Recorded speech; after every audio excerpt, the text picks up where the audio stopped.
Ever wonder why you crash after a meal? I'm here to tell you.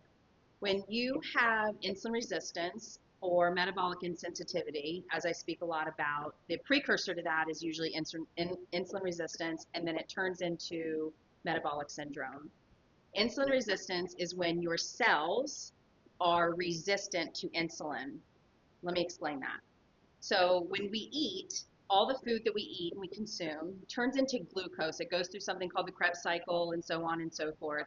And then that creates glucose so that glucose can be shuttled into the cell via insulin and then give the cell energy so that we can run all of our metabolic processes and just have energy to get through the day. Well, when we have insulin resistance and our cells are resistant to insulin, when that glucose is trying to go from the bloodstream to attach to insulin as the carrier into the cell, it can't do that because the cells are, again, resistant to insulin. So what happens is you end up with this excess glucose in your bloodstream, and so it has to do something. It can't just stay in the bloodstream. So it turns into adipose tissue, meaning fat.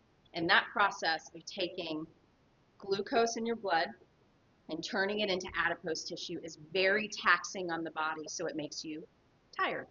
And therefore, you crash after a meal. It's not usually instantaneous. We're talking like maybe 30 minutes, 45 minutes, an hour after you eat, and then you kind of crash. So could be insulin resistance. There's also other things that could be playing a role. If it's around 2 or 3 o'clock in the afternoon, it could be adrenals.